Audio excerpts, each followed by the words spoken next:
जय श्रीकृष्णा, दंड प्रणाम, जय शिवराय, जय स्वराज, जय स्वदेशी. मित्रांनो, व्हिडिओ मोठा व्हायला नको, व्यवस्थित समजून घ्या. भारतामध्ये जवळजवळ 38 करोड लोकांना नेत्रविकाराची समस्या आहे. नेत्रविकार, तेही रिटेनोपॅथीची समस्येचे पीडित असणारे जेही लोक आहेत त्यांच्यासाठी आजचा माझा हा व्हिडिओ आहे. तो व्यवस्थित समजून घ्या. त्याला मी काही तुम्हाला छोटे छोटे व्यायाम देतो, 4-5 व्यायाम ते व्यवस्थित करा. बरोबर. लहानांपासून तर वयोवृद्धांपर्यंत सगळ्यांना ही समस्या आहे. त्या सगळ्या समस्येचं समाधान, फक्त आळस करू नका. बघा काय करायचे, पहिले असं नासिकेच्या अग्रभागाकडे बघायचं, कळ लागेपर्यंत बघायचं. बरोबर. नासिकेच्या अग्रभागाकडे बघितलं, हा पहिला अभ्यास आहे.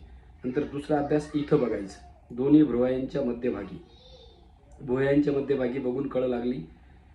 बरोबर. त्यानंतर वरती बघायचं, मान स्थिर ठेवायची, मान एकदम स्थिर ठेवायची, फक्त हालचाल होती ती फक्त आपल्या डोळ्यांची. आता खाली बघायचं. प्रत्येक अभ्यास 5-50 वेळा तरी करायचा आहे.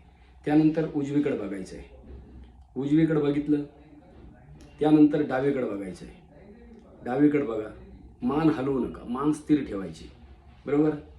आणि त्यानंतर मग वरती, उजवीकडं, खाली, डावीकडं, वरती, उजवीकडं, खाली, पुन्हा डावीकडं, परत खाली, परत उजवीकडं, वरती, डावीकडं, खाली, असं गोल गोल गोल गोल तुम्हाला करायचं आहे.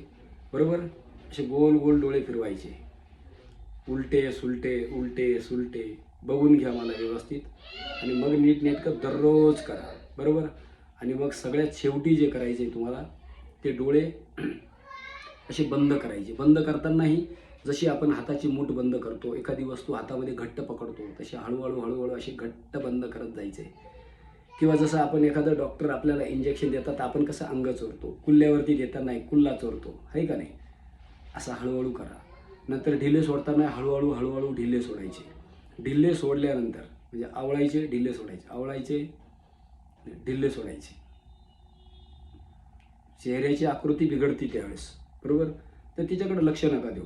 त्यानंतर डोळे उघडायचे जेव्हा तुम्हाला, आता तर असं हातांचं घर्षण करायचं. आणि हातांचं घर्षण करून हातांचा गरम गरम उष्मा ते अंजन, ते काजळ आपल्या डोळ्यांना द्यायचं. आणि डोळ्याच्या खोबणीच्या आतच डोळे उघडायचे. किंवा समोर निरभ्र आकाश आहे किंवा हिरवगार झाडे झुडपे आहे, त्याच्याकडे बघायचं. आणि मग स्वस्त राहा, मस्त राहा, चुस्त राहा, दुरुस्त राहा. जय हिंद, जय भारत, वंदे मातरम.